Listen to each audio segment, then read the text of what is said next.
प्यारे दोस्तों, जिस विषय ते ਅਸੀਂ ਅੱਜ ਗੱਲ ਕਰਨ ਜਾ ਰਹੇ ਹਾਂ ਉਹ ਇੱਕ ਬਹੁਤ ਹੀ ਸੰਵੇਦਨਸ਼ੀਲ ਵਿਸ਼ਾ ਹੈ। ਆਮ ਕਰਕੇ ਸਮਾਜ ਦੇ ਅਸਾਵੇਂ ਵਿਕਾਸ ਕਾਰਨ ਸਮਾਜ ਵਿੱਚ ਇੱਕ ਧਿਰ ਪਾਵਰ 'ਚ ਹੋ ਜਾਂਦੀ ਹੈ ਅਤੇ ਇੱਕ ਪਾਵਰਲੈਸ ਹੋ ਜਾਂਦੀ ਹੈ। ਜਿਹੜੀ ਧਿਰ ਪਾਵਰ 'ਚ ਹੁੰਦੀ ਹੈ ਉਹ ਆਪਣੇ ਤਰੀਕੇ ਨਾਲ ਹੀ ਸੱਭਿਆਚਾਰ ਪੈਦਾ ਕਰਦੀ ਹੈ। ਉਹ ਸੱਭਿਆਚਾਰ ਦੇ ਅਨੁਸਾਰ ਹੀ ਸਾਡਾ ਸਮਾਜੀਕਰਨ ਹੁੰਦਾ ਹੈ।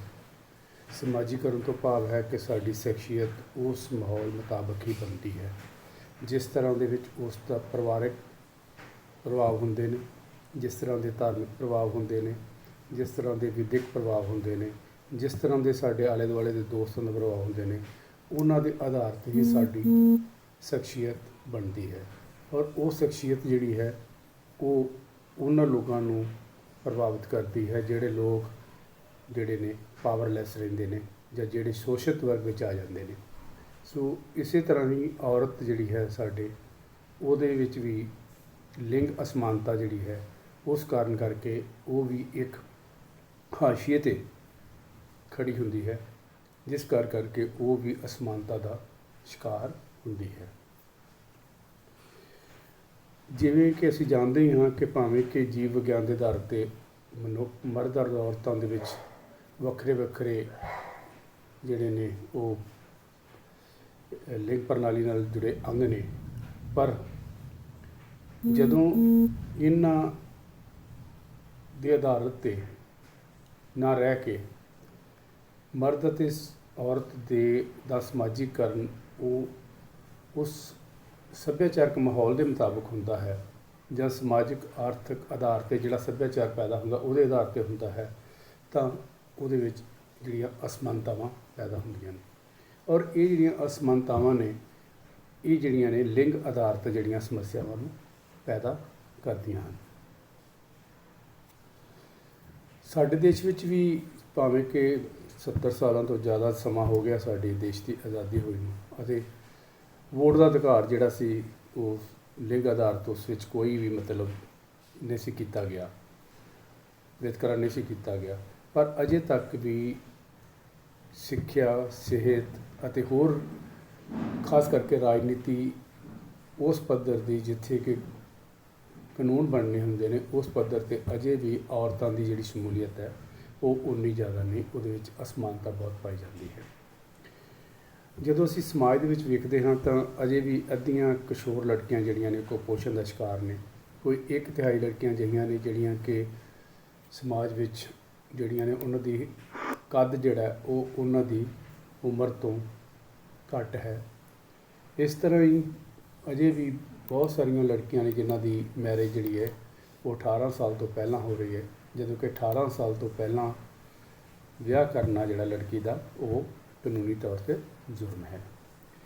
ਇਹ ਅਸਮਾਨਤਾ ਜਿਹੜੀ ਹੈ ਉਹ ਬਚਪਨ ਤੋਂ ਹੀ ਸ਼ੁਰੂ ਹੋ ਜਾਂਦੀ ਹੈ, ਜਨਮ ਤੋਂ ਪਹਿਲਾਂ ਹੀ ਸ਼ੁਰੂ ਹੋ ਜਾਂਦੀ ਹੈ, ਕਿਉਂਕਿ ਜਨਮ ਤੋਂ ਪਹਿਲਾਂ ਹੀ ਇਸ ਤਰ੍ਹਾਂ ਦਰਸਾਇਆ ਜਾਂਦਾ ਹੈ ਕਿ ਮੁੰਡਾ ਜਿਹੜਾ ਉਹ ਜ਼ਿਆਦਾ ਅਹਿਮੀਅਤ ਰੱਖਦਾ। ਮੁੰਡੇ 'ਤੇ ਜਿਹੜੀਆਂ ਦਿੱਤੀਆਂ ਜਾਂਦੀਆਂ ਨੇ, ਆਸ਼ੀਰਵਾਦ ਦਿੱਤੇ ਜਾਂਦੇ ਨੇ ਜਾਂ ਜਿਹੜੀ ਦੁਆਵਾਂ ਦਿੱਤੀਆਂ ਜੋ ਵੀ ਮੁੰਡਿਆਂ ਦੀ ਦਿੱਤੀਆਂ ਜਾਂਦੀਆਂ ਨੇ। ਸੋ ਇਸ ਤੋਂ ਲੱਗਦਾ ਹੈ ਕਿ ਜਿਹੜੀ ਅਸਮਾਨਤਾ ਲਿੰਗ ਦੇ ਆਧਾਰ 'ਤੇ ਆ ਉਹ ਬੱਚੇ ਦੇ ਜਨਮ ਤੋਂ ਪਹਿਲਾਂ ਹੀ ਸ਼ੁਰੂ ਹੋ ਜਾਂਦੀ ਹੈ।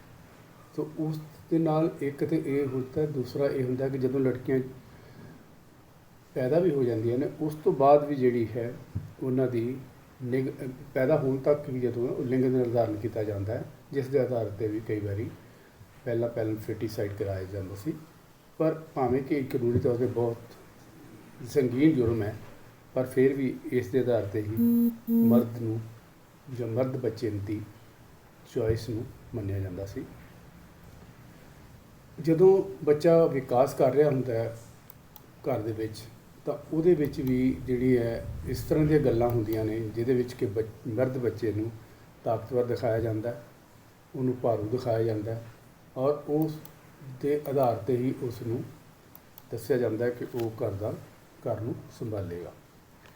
ਇਸ ਦਾ ਜ਼ਿਆਦਾਤਰ ਕਾਰਨ ਜਿਹੜਾ ਪਿਤਰੀ ਸਮਾਜ ਹੈ, ਕਿਉਂਕਿ ਅਜੇ ਵੀ ਸਾਡੀ ਸੁਸਾਇਟੀ ਜਿਹੜੀ ਪਿਤਰੀ ਹੈ, ਔਰ ਪਿਤਰੀ ਸਮਾਜ ਜਿਹੜਾ ਹਮੇਸ਼ਾ ਹੀ ਔਰਤ ਵਿਰੋਧੀ ਰਿਹਾ ਹੈ। ਉਹ ਕਦੇ ਵੀ ਔਰਤਾਂ ਨੂੰ ਆਪਣੇ ਅਧਿਕਾਰ ਦੇਣ ਦੀ ਕੋਸ਼ਿਸ਼ ਨਹੀਂ ਕਰਦਾ। ਕਿਉਂਕਿ ਉਹ ਹਮੇਸ਼ਾ ਹੀ ਉਹਨਾਂ ਨੂੰ ਆਪਣਾ ਸ਼ਿਕਾਰ ਬਣਾਉਂਦਾ ਹੈ। ਸ਼ਿਕਾਰ ਮਤਲਬ ਕਿ ਨਾ ਤਾਂ ਉਹਨੂੰ ਸਮਾਜਿਕ ਪੱਖ 'ਤੇ ਉਸ ਲੈਵਲ 'ਤੇ ਦਿੰਦਾ, ਸਟੇਟਸ ਦਿੰਦਾ, ਔਰ ਨਾ ਹੀ ਉਹਦੀ ਆਰਥਿਕ ਪੱਖ ਮਜ਼ਬੂਤ ਹੁੰਦਾ। ਜਦੋਂ ਇਹ ਦੋਨੋਂ ਪੱਖ ਕਮਜ਼ੋਰ ਹੁੰਦੇ ਨੇ ਤਾਂ ਔਰਤ ਜਿਹੜੀ ਹੈ ਉਹ ਮਰਦ ਨਾਲੋਂ ਪਿੱਛੇ ਰਹਿ ਜਾਂਦੀ ਹੈ। ਇਸ ਤਰ੍ਹਾਂ ਦਿਖਾਇਆ ਜਾਂਦਾ ਹੈ ਕਿ ਔਰਤ ਜਿਹੜੀ ਹੈ ਉਹ ਕੰਮ ਨਹੀਂ ਕਰ ਸਕਦੀ ਜਿਹੜੇ ਕੰਮ ਉਹਨੂੰ ਮਰਦ ਕਰ ਸਕਦੇ ਨੇ। ਪਰ ਇਹ ਵੀ ਦੇਖਣ 'ਚ ਆਇਆ ਹੈ ਕਿ ਜਦੋਂ ਔਰਤਾਂ ਨੂੰ ਅਜਿਹੇ ਕੰਮ ਦਿੱਤੇ ਜਾਂਦੇ ਨੇ ਤਾਂ ਔਰਤਾਂ ਮਰਦ ਦੇ ਮੁਕਾਬਲੇ ਜ਼ਿਆਦਾ ਅੱਛੇ ਤਰੀਕੇ ਨਾਲ ਕੰਮ ਕਰਦੀਆਂ ਨੇ।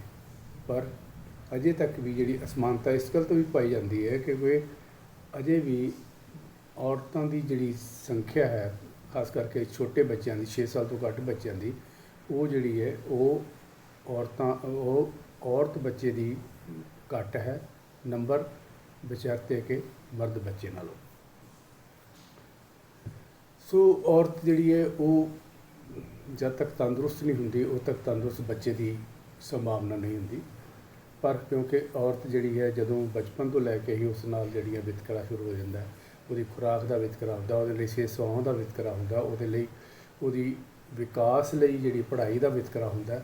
ਸੋ ਇਸ ਤਰ੍ਹਾਂ ਦੇ ਵਿਤਕਰਿਆਂ ਦੇ ਆਧਾਰ 'ਤੇ ਉਹ ਜਿਹੜੀ ਹੈ ਉਸ ਤਰ੍ਹਾਂ ਜਿਹੜੀ ਡਿਵੈਲਪ ਨਹੀਂ ਹੁੰਦੀ। ਔਰ ਉਸ ਨਾਲ ਕੀ ਹੁੰਦਾ ਕਿ ਗਰਭ ਅਵਸਥਾ ਦਾ ਵੀ ਜਿਹੜੀਆਂ ਖਾਸ ਕਰਕੇ ਜਿਹੜੇ ਉਹ ਲੋਕ ਔਰਤਾਂ ਨੇ ਜਿਹੜੀਆਂ ਕੰਮਕਾਰ ਦੀ ਔਰਤਾਂ ਨੇ ਜਾਂ ਜਿਹੜੀਆਂ ਲੋਕਾਂ ਦੇ ਖੇਤਾਂ ਵਿੱਚ ਜਾ ਕੰਮ ਕਰਦੀਆਂ ਨੇ, ਘਰਾਂ 'ਚ ਕੰਮ ਕਰਦੀਆਂ ਨੇ, ਉਹਨਾਂ ਦੀ ਜਿਹੜੀ ਜ਼ਿੰਦਗੀ ਹੈ ਉਸ ਸਮੇਂ ਵੀ ਜਦੋਂ ਕਿ ਉਹ ਗਰਭ ਧਾਰਨ ਕੀਤਾ ਹੁੰਦਾ ਉਹ ਵੀ ਜੋਖਮ ਭਰਪੂਰ ਹੁੰਦੀਆਂ।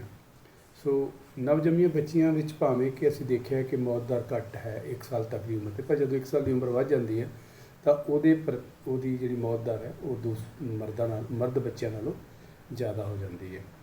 ਤਾਂ ਇਸ ਦੇ ਉਲਟ ਇਹ ਵੀ ਦੇਖਣ ਜਾਂਦਾ ਹੈ ਕਿ ਜਿਹੜੀਆਂ ਜਦੋਂ ਮਰਦ ਬੱਚਾ ਬਿਮਾਰ ਹੁੰਦਾ ਤਾਂ ਇੱਕਦਮ ਸਾਰੇ ਘਰ ਦੇ ਵਿੱਚ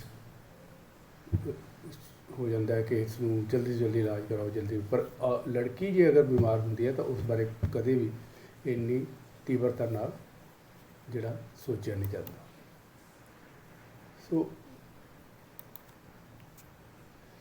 ਸਭ ਤੋਂ ਜ਼ਿਆਦਾ ਜਿਹੜੀ ਜੋ ਹੁੰਦਾ ਉਹ ਹੈ ਅਲੜ ਉਮਰ। ਮਤਲਬ ਕਿ ਜਦੋਂ ਬੱਚਾ ਜਿਹੜਾ ਹੈ ਅਡੋਲਸੈਂਟ ਪੀਰੀਅਡ 'ਚ ਆਉਂਦਾ 10 ਤੋਂ 19 ਸਾਲ ਦੀ ਉਮਰ ਦੇ ਵਿੱਚ, ਉਹ ਸਮਾਂ ਜਿਹੜਾ ਉਹਦੀ ਤਬਦੀਲੀ ਵਾਲਾ ਹੁੰਦਾ। ਉਸ ਤਬਦੀਲੀ ਵਿੱਚ ਸਰੀਰਕ ਤਬਦੀਲੀ ਵੀ ਆਉਂਦੀ ਹੈ, ਭਾਵਨਾਤਮਕ ਵੀ ਆਉਂਦੀ ਹੈ, ਸਮਾਜਿਕ ਵੀ ਆਉਂਦੀ ਹੈ। ਔਰ ਇਸ ਟਾਈਮ 'ਤੇ ਇਸ ਤਰ੍ਹਾਂ ਔਰ ਬੱਚਾ ਵੀ ਸੋਚਦਾ ਹੈ ਕਿ ਕੁਛ ਥੋੜ੍ਹਾ ਵੱਖਰਾ ਹੋਵੇ ਜਿਹੜਾ ਕਿ ਮਾਂ ਬਾਪ ਦੇ ਪ੍ਰਭਾਵ ਵਿੱਚ ਨਾ ਹੋਵੇ। ਸੋ ਇਸ ਟਾਈਮ 'ਤੇ ਜਿਹੜੀ ਪ੍ਰੋਬਲਮ ਜਿਹੜੀ ਆਉਂਦੀ ਹੈ ਉਹ ਹੁੰਦੀ ਸੈਕਸੁਐਲਿਟੀ ਦੀ, ਜਿਹੜਾ ਕਿ ਅਸੀਂ ਲਿੰਗਿਕਤਾ ਜਿਹਨੂੰ ਕਹਿੰਦੇ ਹਾਂ ਅਸੀਂ ਪੰਜਾਬੀ ਭਾਸ਼ਾ ਦੇ ਵਿੱਚ, ਉਹ ਵੀ ਇੱਕ ਮਸਲਾ ਹੁੰਦਾ ਹੈ ਜਿਹਦੇ ਵਿੱਚ ਜਿਨਸੀ ਭਾਵਨਾਵਾਂ, ਵਿਚਾਰਾਂ, ਆਕਰਸ਼ਣ ਅਤੇ ਲੋਕਾਂ ਪ੍ਰਤੀ ਵਿਵਹਾਰ ਉਸਦਾ ਬਦਲ ਜਾਂਦਾ ਹੈ। ਸੋ ਇਸ ਵਿੱਚ ਵੀ ਹਰ ਇੱਕ ਜਿਹੜੀ ਲੜਕੀ ਹੈ ਜਾਂ ਉਸ ਦੀ ਜਿਹੜੀ ਲਿੰਗਿਕਤਾ ਦਾ ਪੈਮਾਨਾ ਉਹ ਵੱਖਰਾ ਹੁੰਦਾ ਹੈ, ਵਿਅਕਤੀਗਤ ਹੁੰਦਾ ਹੈ। ਇਸ ਕਰਕੇ ਸਾਰਿਆਂ ਨੂੰ ਉਸ ਦੇ ਨਹੀਂ, ਪਰ ਇਸ ਨਾਲ ਜਿਹੜੀ ਉਹਦੀ ਇੰਡੀਪੈਂਡੈਂਸ ਜਿਹੜੀ ਹੈ, ਉਹਦੀ ਆਜ਼ਾਦੀ ਜਿਹੜੀ ਹੈ ਉਸ ਦੇ ਲਿੰਗਿਕਤਾ ਦੇ ਨਾਲ ਸੰਬੰਧਿਤ, ਜਿਹੜੀ ਸੈਕਸੁਐਲਿਟੀ ਨਾਲ ਸੰਬੰਧਿਤ ਹੈ, ਉਸ ਦੇ ਵਿੱਚ ਵੀ ਬੜਾ। ਔਰ ਇਸ ਟਾਈਮ 'ਤੇ ਮੌਕਾ ਵੇਖਿਆ ਜਾਂਦਾ ਹੈ ਕਿ ਜਿਹੜਾ ਇਸ ਨੂੰ ਐਕਸਪਲਾਈਟੇਸ਼ਨ ਜਿਹੜੀ ਹੈ, ਸ਼ੋਸ਼ਣ ਜਿਹੜਾ ਉਹ ਲੜਕੀਆਂ ਦਾ ਉਸ ਟਾਈਮ 'ਤੇ ਜ਼ਿਆਦਾ ਹੁੰਦਾ ਬਿਕਾਜ਼ ਆਫ ਦਿਸ। ਸੋ ਇਸ ਤਰ੍ਹਾਂ ਦੀ ਵੀ ਜਿਹੜੀ ਸਮੱਸਿਆ ਲੜਕੀਆਂ ਵਿੱਚ ਆਮ ਵੇਖਣ ਨੂੰ ਮਿਲਦੀ ਹੈ।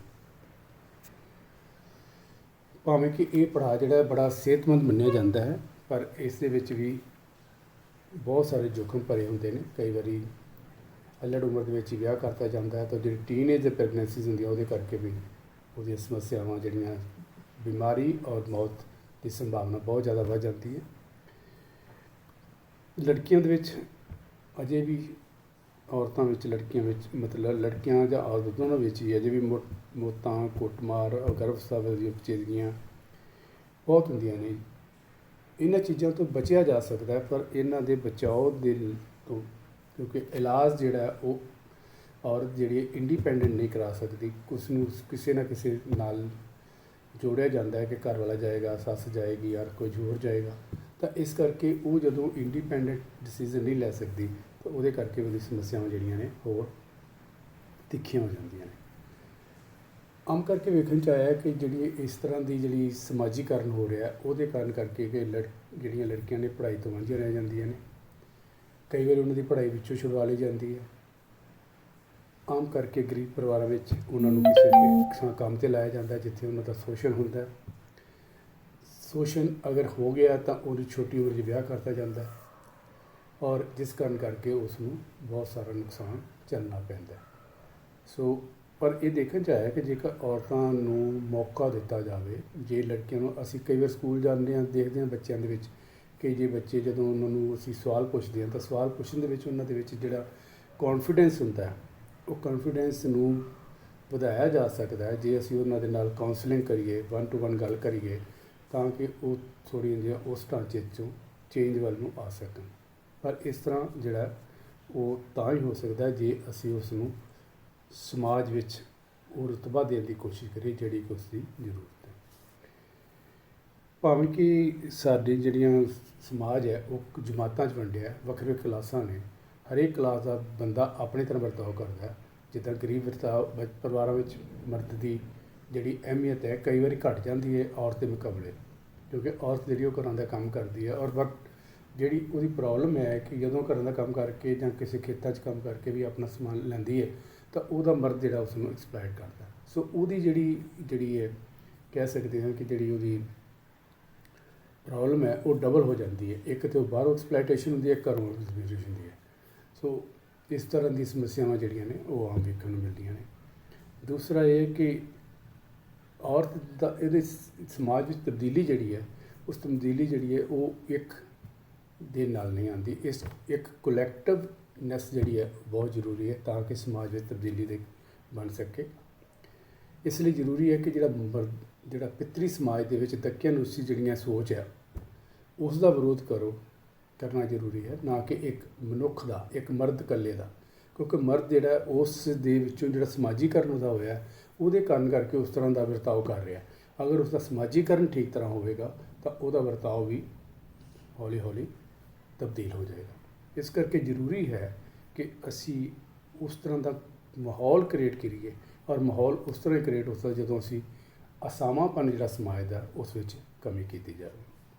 ਆਓ ਇਸ ਸਫ਼ਰ ਨੂੰ ਅੱਗੇ ਵਧਾਈਏ ਔਰ ਸਮਾਜ ਨੂੰ ਇੱਕ ਅੱਛੇ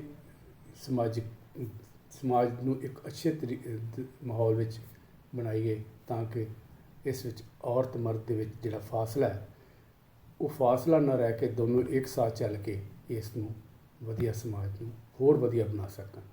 ਧੰਨਵਾਦ।